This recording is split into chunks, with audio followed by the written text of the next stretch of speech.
ಆಕೆ ನನ್ನ ತಾಯಿ, ಅದಕ್ಕೆ ಅವಳು ಹೇಗಿದ್ರು ನಾನು ಒಪ್ಕೊಳ್ತೀನಿ ಮೈಥಿಲಿ. ನೀನು ಹಾಗೆ ಮಾಡಬೇಕಿಲ್ಲ. ಮದುವೆ ಎಂಬುದು ಪೂರ್ತಿ ನನ್ನ ನಿರ್ಧಾರ. ಅವಳ ಜವಾಬ್ದಾರಿ ನಾನು ಬಿಡೋದಿಲ್ಲ.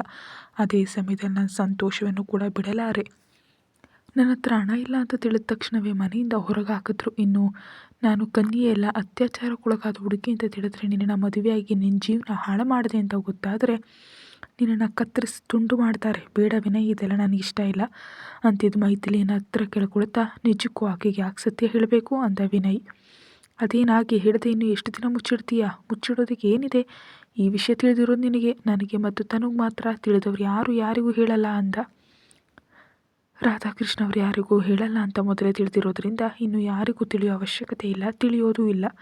ಇಷ್ಟೆಲ್ಲ ಸತ್ಯಗಳನ್ನ ಮುಚ್ಚಿಟ್ಟು ಮದುವೆಯಾಗಿ ನಾವು ಸಂತೋಷವಾಗಿರ್ತೀವ ವಿನಯ್? ಏಯ್, ಹೇಳ್ತಿದ್ರೆ ನಿನಗೆ ಅರ್ಥ ಆಗ್ತಿಲ್ವಾ? ಯಾರ ಬಗ್ಗೆ ಯೋಚಿಸಿ ನಮ್ಮ ಜೀವನ ಮತ್ತು ನಮ್ಮ ಸಂತೋಷವನ್ನು ಯಾಕೆ ಹಾಳು ಮಾಡ್ಕೊಳ್ಬೇಕು? ಅವರ ಬಗ್ಗೆ ಇವರ ಬಗ್ಗೆ ಯೋಚಿಸ್ತಾ ಕೂತ್ರೆ ಮುದಿ ವಯಸ್ಸಾದ್ಮೇಲೆ ಜೀವನದಲ್ಲಿ ತೃಪ್ತಿ ಇರೋದಿಲ್ಲ. ಯಾರನ್ನು ಮೆಚ್ಚಿಸಲು ಅಥವಾ ಯಾರನ್ನು ಸಮಾಧಾನಪಡಿಸಲು ಯಾವತ್ತೂ ಪ್ರಯತ್ನಿಸಬೇಡ.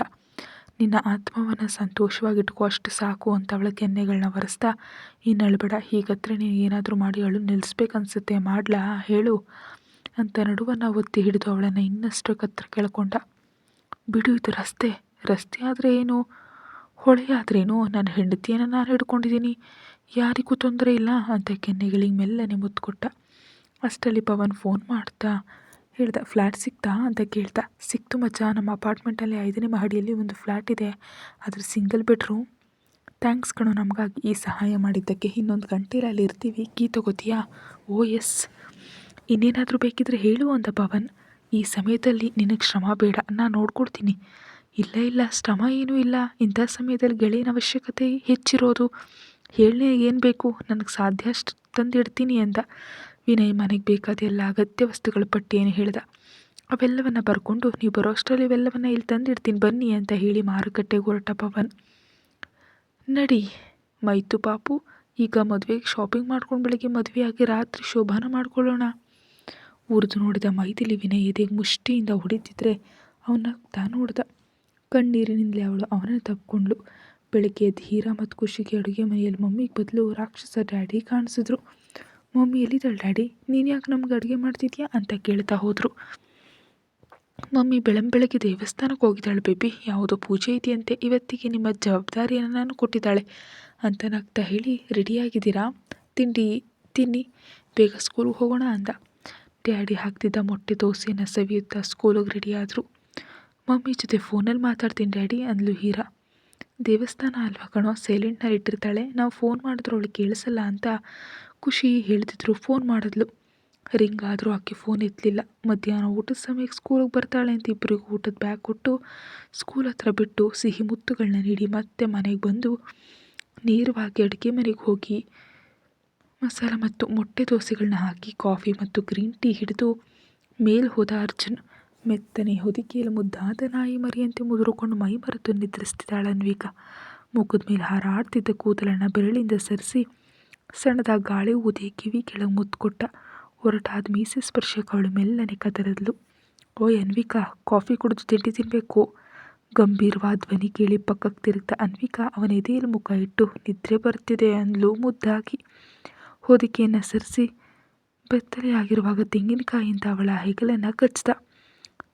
ಪ್ಲೀಸ್ ಕಚ್ಚಿಬಿಡಿ, ಎಲ್ಲೆಂದರಲ್ಲಿ ಅಲ್ಲಿನ ಗುರುತುಗಳಿವೆ, ಮತ್ತು ನನ್ನ ನೋವು ಯಾರಿಗೂ ಹೇಳ್ಕೊಳ್ಳಿ, ಬೆನ್ನೆಲ್ಲ ಪರ್ಚಿಬಿಟ್ಟಿದೆಯಾ ರಾಕ್ಷಸಿ. ಅವಳು ಕೆಳತುಟಿಯನ್ನು ಹಿಡಿದು ಚಪ್ಪರಿಸಿಬಿಟ್ಟ.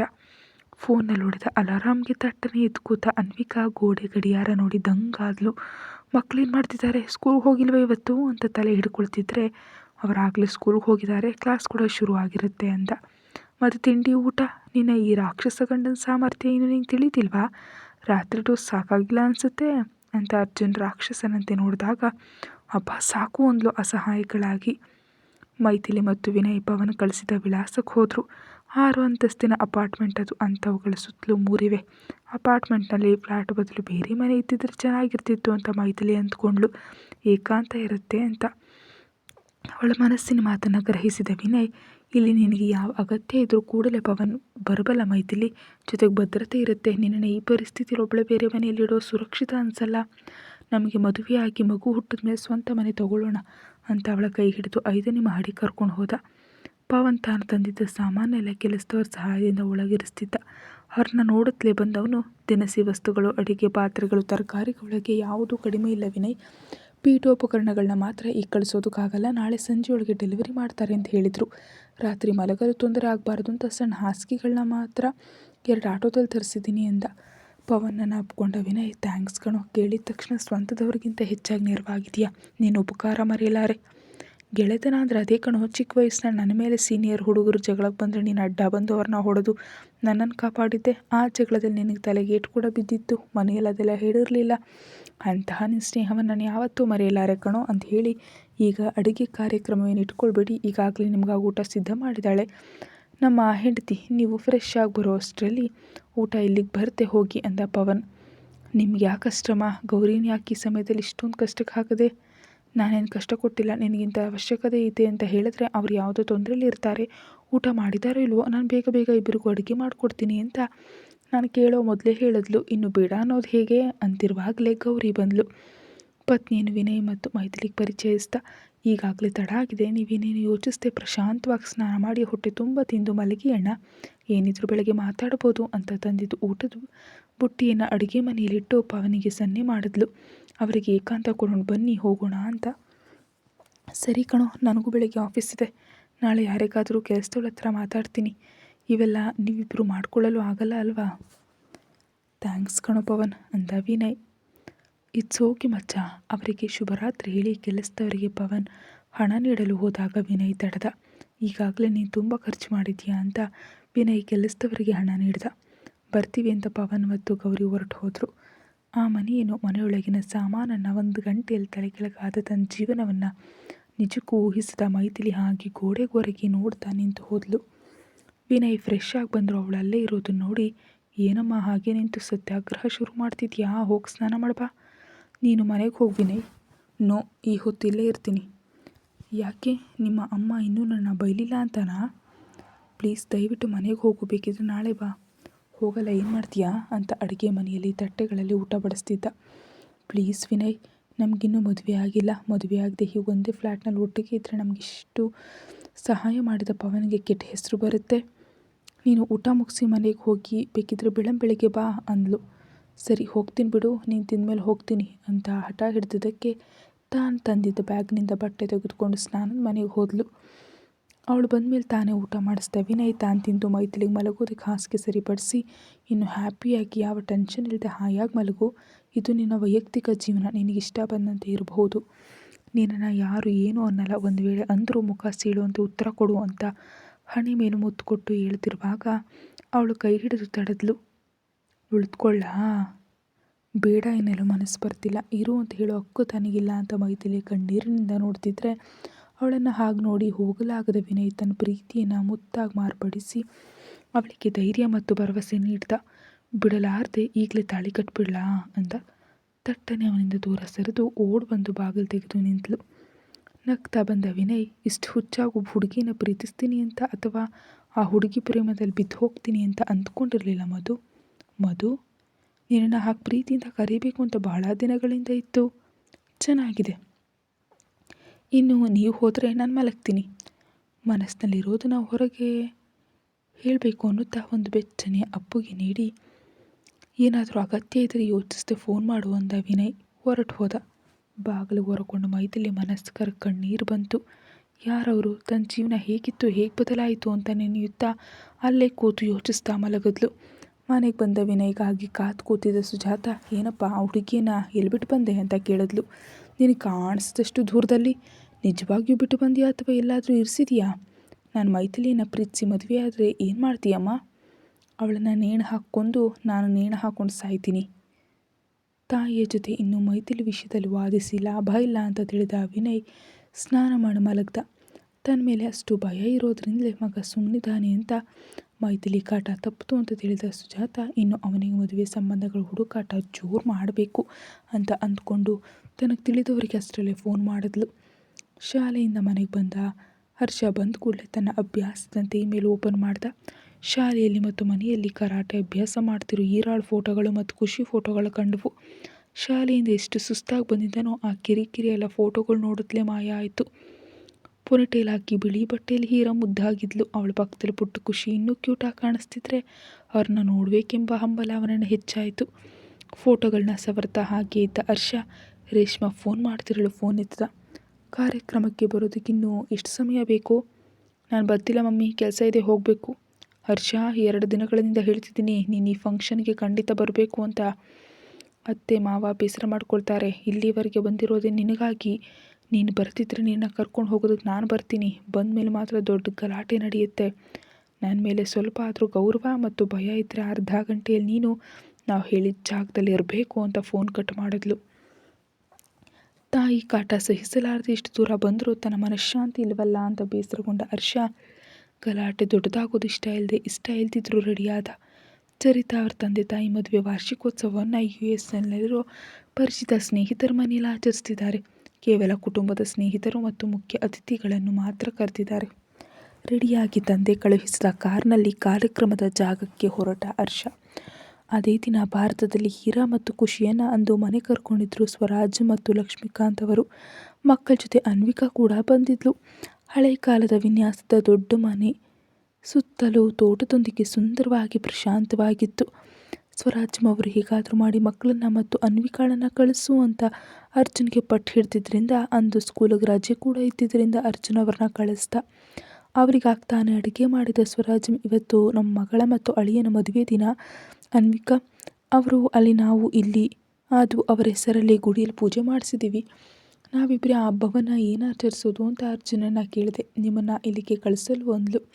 ಅಷ್ಟರಲ್ಲಿ ಚರಿತಾಳ ತಾಯಿ ವಿಡಿಯೋ ಕಾಲ್ ಮಾಡಿ ಅಮ್ಮ ಅಪ್ಪ ಹತ್ರ ಇಲ್ಲದಕ್ಕೆ ಮೊದಲು ಬೇಸರಪಟ್ಟು ನಂತರ ಅವರು ಕೂಡ ಅಲ್ಲಿ ಗೆಳೆಯರೊಂದಿಗೆ ಸಂಭ್ರಮದಿಂದ ಆಚರಿಸ್ತಿರೋದು ತಿಳಿದು ಸಂತೋಷಪಟ್ಟಳು. ಆದರೆ ಆ ಗೆಳೆಯ ಅನ್ವಿಕಾ ಅವರು ಅಂತ ಅವಳಿಗೆ ತಿಳಿಯಲಿಲ್ಲ. ಹರ್ಷ ಬಂದ ಅಂತ ಸ್ವರಾಜ್ಯಂ ಕೇಳಿದ್ರು. ಬರ್ತಿದ್ದಾನಂತಮ್ಮ, ಅವನಿಗಾಗಿ ಜರ್ಮನಿಯಿಂದ ಅಮೇರಿಕಾಕ್ಕೆ ಈ ಫಂಕ್ಷನ್ ಬದಲಿಸ್ಕೊಂಡಿದ್ದೀವಿ. ಹಳೆ ಕಾಲದ ಗೊಂಬೆಗಳನ್ನು ಹಾಲ್ನಲ್ಲಿ ಅಲ್ಮೇರದಲ್ಲಿ ನೋಡ್ತಿದ್ದ ಹೀರಾ ಹರ್ಷನ ಹೆಸರು ಕೇಳಿದ ತಕ್ಷಣ ಅತ್ತ ಕಡೆ ನೋಡಿದ್ಲು. ಈಗೋ ಮಾತಾಡತ್ಲೆ ಬಂದ ನೋಡು ನಿನ್ನ ಮೊಮ್ಮಗ ಅಂತ ಆಗ್ತಾನೆ ಕಾರ್ ಇಳಿತಿದ್ದ ಹರ್ಷನ ಕಡೆ ಫೋನ್ ತೋರಿಸಿದ್ಲು ಚರಿತಾಳ ತಾಯಿ. ಏನಯ್ಯ ಇದು ನಿನ್ನ ಮೊಮ್ಮಗ, ನೋಡಬೇಕು ಅಂತೆ ಅಲ್ವಾ, ಹೀಗೆ ಬಾ. ಸೂಟ್ ಬೂಟ್ನಲ್ಲಿ ಎಷ್ಟು ಗಂಭೀರವಾಗಿದೆ ನೋಡು. ಆಕೆ ಕಣ್ಣಲ್ಲಿನ ಸಂಭ್ರಮ 1000 ನಕ್ಷತ್ರಗಳಂತೆ ಹೊಳಿತಿದ್ರೆ, ಯಾರು ನನ್ನ ಹೀರೋನಾ ಅಂತ ಓಡಿ ಬಂದ್ಲು ಖುಷಿ. ಯಾರು ಫೋನ್ ಕೊಡಿ ಅಂತ ಫೋನ್ ಇಸ್ಕೊಂಡ ಲಕ್ಷ್ಮೀಕಾಂತ್ ಅವರು, ಹರ್ಷ ಮಗನೇ ಹೇಗಿದೆಯಪ್ಪ ಅಂತ ಕೇಳ್ತಿದ್ರೆ, ನಾನು ನಿಮ್ಮ ಮಗಳಲ್ಲ ಕಣೋ ಅಪ್ಪ ಅಂತ ನಗ್ತಾ ಬರ್ತಿದ್ದ ಹರ್ಷನಿಗೆ ಫೋನ್ ಕೊಟ್ಟು, ನಿಮ್ಮ ತಾತಯ್ಯ ಅಪ್ಪ ಮಾತಾಡಿ ಬಾ ಅಂತ ಗೆಳೆಯರು ಕರಿತಿದ್ರೆ ಹೋದ್ಲು. ತಾತಯ್ಯ? ಹರ್ಷನ್ ಧ್ವನಿ ಸ್ಪೀಕರ್ನಲ್ಲಿ ಕೇಳ್ತಿದ್ದ ಹೀರಾಳಿಗೆ ಮೈಯೆಲ್ಲ ರೋಮಾಂಚನ. ಆಗ ತಾನೇ ಗಡುಸಾಗ್ತಿದ್ದ ಧ್ವನಿ ಅದು. ಅರ್ಜುನ್ ಧ್ವನಿಯನ್ನು ಹೋಲೋ ಧ್ವನಿ. ತಮ್ಮ ಜೊತೆ ಮಾತಾಡೋ ಧ್ವನಿ ಸಾಧಾರಣವಾಗಿರುತ್ತೆ, ಆದರೆ ಗಂಭೀರವಾದರೆ ಮಾತ್ರ ಸಿಂಹ ಗರ್ಜಿಸಂತೆ ಇರೋ ಅರ್ಜುನ್ ಧ್ವನಿಯ ನಕಲು ಥರ ಇದೆ ಹರ್ಷನ್ ಧ್ವನಿ. ಅವನ ಧ್ವನಿಯಲ್ಲಿನ ಕಂಪನಕ್ಕೆ ಹೀರಾಳ ಕೈಗಳ ತಣ್ಣಗಾದವು. ಮಗನ ನಿನ್ನ ನೋಡಿ ಎಷ್ಟು ದಿನಗಳಾದವು, ವಾರ ವಾರ ಫೋನ್ ಮಾಡುವುದನ್ನೆಲ್ಲ ಯಾಕೆ ಮಾಡಿಲ್ಲ? ನಾವಿಲ್ಲಿಗೆ ಬಂದಿದ್ದೀವಿ ಎಂಬ ಕೋಪ ಇನ್ನೂ ನಿಂಗೆ ಕಡಿಮೆ ಆಗಿಲ್ವಾ? ಅದೇನಿಲ್ಲ ತಾತಯ್ಯ, ಸ್ಕೂಲ್ನಿಂದ ಬಂದಮೇಲೆ ಆಫೀಸ್ಗೆ ಹೋಗ್ತಿದ್ದೀನಿ, ಸಮಯ ಸಿಗ್ತಿಲ್ಲ, ಸುಸ್ತಾಗ್ಬಿಡ್ತಿದ್ದೀನಿ. ಈಗಲೂ ಇಲ್ಲಿಗೆ ಬರೋದು ಇಷ್ಟ ಇರಲಿಲ್ಲ, ಮಮ್ಮಿ ಒತ್ತಾಯ ಮಾಡಿದ್ಲು. ಅಯ್ಯೋ ನನ್ನ ಬಂಗಾರ, ಅಷ್ಟೆಲ್ಲ ಕಷ್ಟ ನಿನಗೆ ಯಾಕೆ ಬೇಕು ಮಗನೇ? ಚೆನ್ನಾಗಿ ಸ್ಕೂಲ್ಗೆ ಹೋಗಿ ಬಂದರೆ ಸಾಲದೆ, ಈ ವಯಸ್ಸಿಗೆ ಯಾಕೆ ಅಷ್ಟು ಹೊರೆ ತಲೆ ಮೇಲೆ ಹಾಕ್ಕೊಂಡಿದ್ದೀಯಾ? ಈಗಿನಿಂದ ಎಲ್ಲವನ್ನ ಕಲಿಬೇಕು ಅಂತ ನನ್ನ ಫ್ರೆಂಡ್ ಹೇಳಿದ ತಾತಯ್ಯ, ಅವನಿಗಾಗಿ ಇದೆಲ್ಲ. ಯಾರ ಫ್ರೆಂಡ್ ಅಂತ ಪಕ್ಕದಿಂದ ಸ್ವರಾಜ್ಯಂ ಕೇಳಿದ್ರು. ಹೇಳೋದು ಯಾಕೆ, ಒಂದೇ ಬಾರಿ ತೋರಿಸ್ತೀನಿ ಬಿಡು ಅಜ್ಜಿ ಅಂತ ಅವ್ರ ಜೊತೆ ಮಾತಾಡ್ತಿದ್ರೆ, ಹೀರೋ ನಾನು ಖುಷಿ ಅಂತ ಲಕ್ಷ್ಮೀಕಾಂತ್ ಅವರ ಮಡಿಲಿ ಹೇರಿ ಅರ್ಚಿದ್ಲು ಖುಷಿ. ನೀನೇನು ಮಾಡ್ತಿದ್ಯಾ ಅಲ್ಲಿ ಅಂತ ಆಶ್ಚರ್ಯದಿಂದ ಕೇಳಿದ ಹರ್ಷ. ಖುಷಿಯಲ್ಲಿ ಇರ್ತಾಳೆ ಅಂತ ಅವನು ಊಹಿಸಿರಲಿಲ್ಲ. ತಾತಯ್ಯ, ಗ್ರ್ಯಾನಿ ಮತ್ತು ಗ್ರ್ಯಾಂಡ್ಪ ನಮ್ಮನ್ನು ಊಟಕ್ಕೆ ಕರೆದಿದ್ರು, ಅದಕ್ಕೆ ನಾವಿಲ್ಲಿಗೆ ಬಂದವು. ನೀನು ಅಲ್ಲಿ ಫಂಕ್ಷನ್ನಲ್ಲಿ ತಿಂತಿದ್ಯಾ, ನಾವೆಲ್ಲಿ ತಿಂತಿದ್ದೀವಿ ಅಂತ ಕಿಲ ಕಿಲ ನಕ್ಕದ್ಲು. ಓ ಮೈ ಬೇಬಿ, ಎಷ್ಟು ಮುದ್ದಾಗಿ ನಗ್ತಿದ್ಯಾ, I miss you, pure smile baby ಅಂತ ಬೇಸರದಿಂದ. ಮೀಟು, ನೀನು ಇಲ್ಲಿಗೆ ಯಾವಾಗ ಬರ್ತೀಯಾ, ನಿನ್ನ ನೋಡ್ಬೇಕು ಅನ್ನಿಸ್ತಿದೆ ಹೀರೋ. ನಾನು ಆಗಲೇ ಬರೋಕ್ಕಾಗಲ್ಲ ಬೇಬಿ.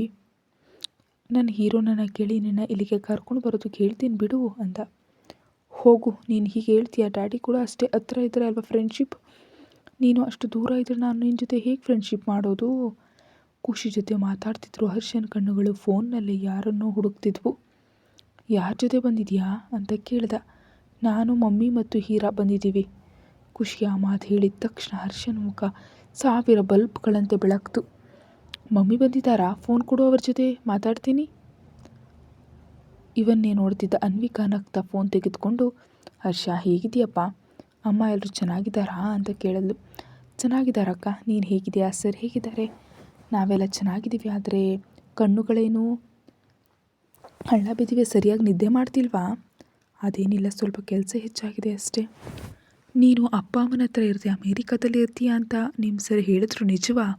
ಹೌದಕ್ಕ, ನಂಗೆ ಕೆಲಸ ಕಲಿಬೇಕನ್ಸಿ ಇಲ್ಲಿಗೆ ಬಂದೆ, ಪ್ರಶಾಂತವಾಗಿದೆ ಅಂದ. ಸರಿ, ಎಲ್ಲರೂ ನಿನಗಾಗಿ ಕಾಯ್ತಿರ್ತಾರೆ, ಫ್ರೀ ಆದಮೇಲೆ ಕಾಲ್ ಮಾಡು ಅಂದ್ಲು. ಅಷ್ಟೇ ಸ್ವರಾಜ್ ಫೋನ್ ತೆಗೆದುಕೊಂಡು ಮೊಮ್ಮಗನನ್ನು ನೋಡಿ ಕಣ್ಣೀರು ಹಾಕ್ತಾ, ನಾವಿಲ್ಲ ಅಂತಾನೆ ಅಲ್ವಾ ಅಷ್ಟು ದೂರ ಒಬ್ಬನೇ ಹೋಗ್ಬಿಟ್ಟೆ ಅಂದ್ಲು. ಅದೇನಿಲ್ಲ ಅಜ್ಜಿ, ಯಾವಾಗಲೂ ಯಾರೂ ಹತ್ರ ಇರೋದಿಲ್ಲ ಅಲ್ವಾ, ಕೆಲವು ಬೇಕು ಅಂದರೆ ಕೆಲವು ಕಳೆದುಕೊಳ್ಬೇಕು, ತಪ್ಪಲ್ಲ ಅಂದ ಸ್ವರಾಜ್ ಹಿಂದೆ ಕಾಣಿಸ್ತಿದ್ದ ಹೀರಾಳ ಕೈಯನ್ನು ನೋಡ್ತಾ. ಹೋಗಲಿ ಬಿಡು, ನಿಮ್ಮ ಅಪ್ಪನ ಜೊತೆ ಮಾತಾಡಿ ನಿನ್ನ ಇಲ್ಲಿಗೆ ಕಳಿಸೋದಕ್ಕೆ ಹೇಳ್ತೀನಿ, ಆ ಓದು ಇಲ್ಲೇ ಓದಬಹುದು. ಬೇಡ ಅಜ್ಜಿ, ನಾನು ಎಲ್ಲಿಗೂ ಬರಲ್ಲ. ಯಾಕೆ ಬರಲ್ವೋ, ಒಬ್ಬನೇ ಏನು ತಿಂತಿದೆಯೋ, ಹೇಗಿದೆಯೋ, ನನ್ನ ಹತ್ರ ಪರ್ಸ್ನಲ್ ಕುಕ್ಕಿದ್ದಾರೆ, ಊಟಕ್ಕೆ ಯಾವ ತೊಂದರೆ ಇಲ್ಲ. ಹೀಗೆ ಹೇಳಿ ನನ್ನ ಬಾಯಿ ಮುಚ್ಚಿಸ್ಬಿಡು. ಬಂದಾಗಿಂದ ಮಗ ಫೋನ್ ಅಂಟಿಕೊಂಡಿರೋದನ್ನು ನೋಡಿದ ರೇಷ್ಮಾ, ಯಾರ ಜೊತೆ ಮಾತಾಡ್ತಿದ್ಯಾ ಹರ್ಷ ಅಂತ ಬರ್ತಿರೋದನ್ನು ಕಂಡು ಆಕೆ ಅನ್ವಿಕಾ ಫ್ಯಾಮಿಲಿಯನ್ನು ನೋಡಿದ್ರೆ ತೊಂದರೆ ಆಗುತ್ತೆ ಅಂತ ಅರಿತು, ಓಕೆ ಅಜ್ಜಿ, ಮಮ್ಮಿ ಕರೀತಿದ್ದಾಳೆ, ಮನೆಗೆ ಹೋದ್ಮೇಲೆ ಕಾಲ್ ಮಾಡ್ತೀನಿ ಅಂತ ಹೀರಾಳ ಪುಟ್ಟು ಮುಷ್ಟಿಗಳು ಅಲುಗಾಡೋದನ್ನು ನೋಡ್ತಾ ಫೋನ್ ಕಟ್ ಮಾಡ್ದ.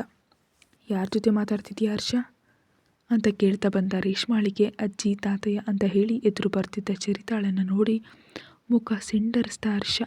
ತನ್ನ ವಯಸ್ಸಿಗೆ ತನ್ನ ಹುಡುಗಿಗೆ ಅಸಲಿಗೆ ಸಂಬಂಧವೇ ಇಲ್ಲದಂತೆ ರೆಡಿಯಾಗಿದ್ಲು ಚರಿತಾ.